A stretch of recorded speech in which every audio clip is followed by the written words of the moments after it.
I think, Chuck, we're getting a first-time winner in the UCL this season.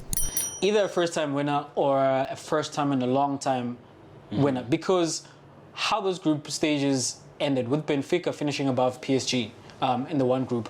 And you have then the situation where Liverpool as well finished behind Napoli. And Liverpool are now drawn against Real Madrid. One of those teams is going out in the round of 16. One of PSG and Bayern Munich going out in the round of 16 as well. And then you've got the matchups like Club Brugge, who are playing Benfica themselves. There's a situation whereby you will find either a Benfica or maybe even a Spurs or Milan. Milan did win it in 2010 in a semi-final. Like, if then the quarterfinal draw shakes up a certain way where whoever of the traditional big teams or the legacy teams in the UCL are left playing against each other in the quarters, it's a situation whereby one of these teams is going to make it to the semis and maybe even the final. Someone like a PSG, you know, because yes, Bayern Munich are in their way, and that is not a draw they would have wanted. But this is a Bayern Munich that doesn't have Lewandowski, you know, and they are very much playing with Chipo Mutaun, like as the central striker, and they're still very good. We saw what they did against Barcelona both times, but they can be had. They can be had by PSG, especially if one of those three, that trinity, Messi, Neymar, or Mbappe, comes back having won the World Cup. Confidence is high, and if they're still playing at the level that we've seen how they've played at the beginning of the season, when Neymar has started like a house on fire, and when he's been out, you've seen the combinations between Mbappe and Lionel Messi as well. And I'm definitely sure that can trouble Bayern Munich.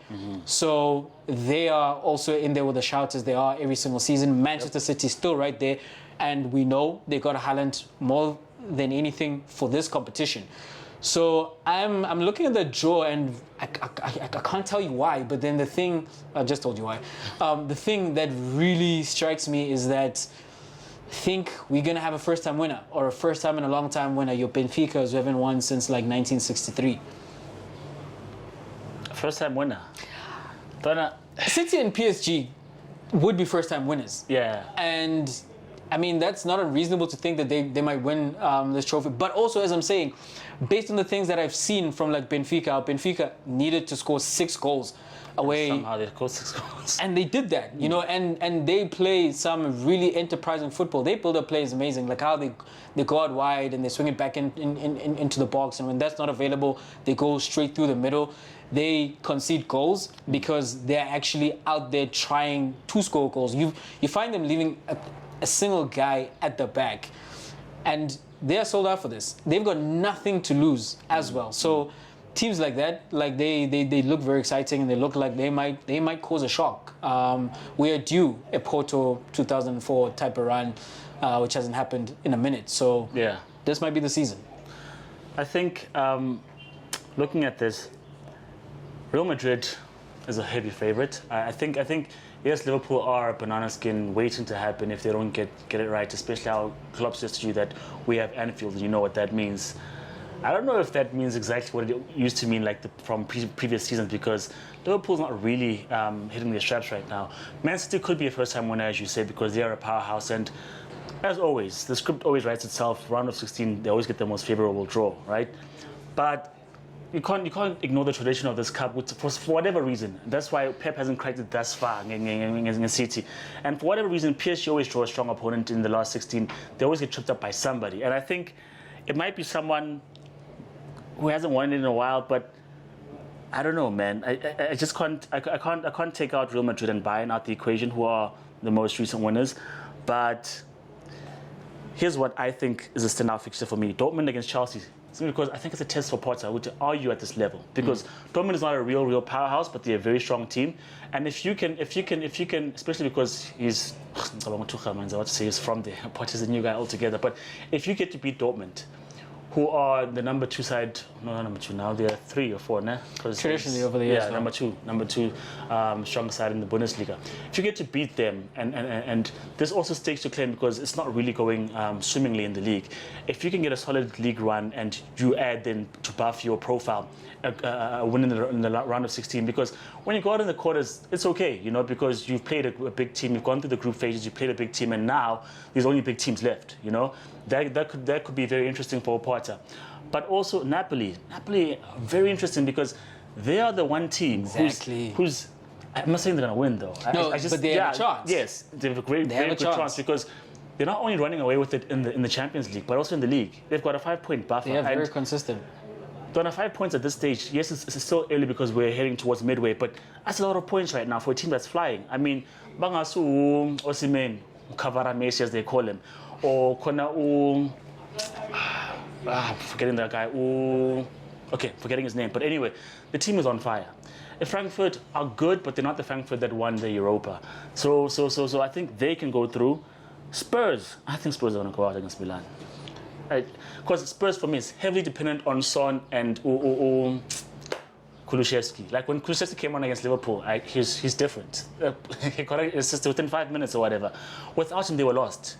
Abo Lucas Moura gave you nothing. Abo Richarlison gave you nothing. So if they can have Son and Kulusevski fit, then they're a force. But if it's just Kane, they struggle. Whereas in Milan are not flying, but I think at this point they are a better team in terms of their form. Porto, Milan, Jay, do you think that gives you a favourite? Not really, because yes, Milan come into this Champions League season as defending Serie A champions, but in the games against Chelsea, I wasn't very impressed. You especially because this is not the strongest Chelsea we've seen in the Champions League before, and it wasn't quite what I thought Milan would put across against Chelsea, and that Porto team as well. These Portuguese teams like Benfica, not Benfica, Sporting were unlucky at the end to go out because at some point they were winning their group. That was an exciting group, but then Tottenham came through. Benfica and Porto. Like I think both are going into the quarterfinals, and one of them might actually make it to the semis, and who knows how far, you know. So I do have them coming through in that one. I do think Inter Milan might actually pip Spurs, but the interesting thing about that is that's Conte that they're coming up against. The man who led them to the Serie A title not too long ago before he left, and then has now joined Spurs. So he might have something up his sleeve to go up against his former team, but regardless of who comes through in that tie, I don't see them making much of a noise in terms of winning the whole thing. So yeah, I'm saying though, look out for a first-time winner. The Real Madrid-Liverpool game, that one is going to be dependent in terms of who's fit for Liverpool. Like if Liverpool come into that match without a midfield, God help them. Because in terms of Real Madrid like have options galore in the middle of the park. And if what Liverpool are going to put across is what we've seen of late, then it's going to spell trouble for them.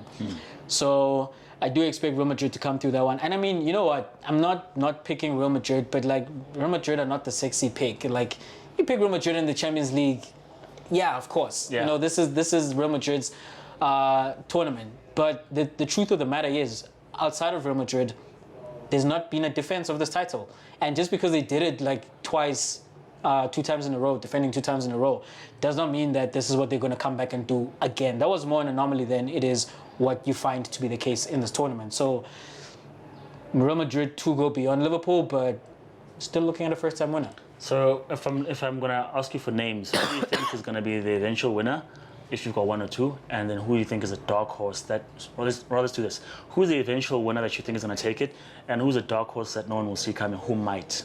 I'll go first and say to you that, contrary to what you said, Real Madrid have got the formula. Somehow they know how to win this cup, and even when it defies logic, when they're behind against PSG, behind against City, behind against Chelsea, when they shouldn't win it, they win it. Because somehow these big teams eliminate themselves, and it plays into Madrid's hands when it comes to quarters, semi-finals. Except for last season, because last season they went through the gauntlet of the EPL and did away with all comers. So I think they're my pick, and then Napoli would be my dark horse, even though I don't think they will be a new time winner. But yeah, Napoli. So I'm going to pick PSG to finally do it.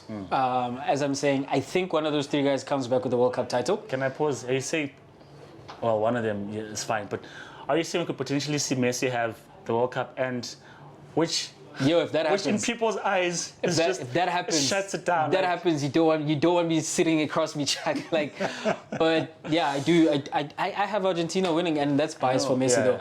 But I do think PSG will will manage it. My dark horse would be Benfica. Also looking at Napoli just like you. So those are my picks.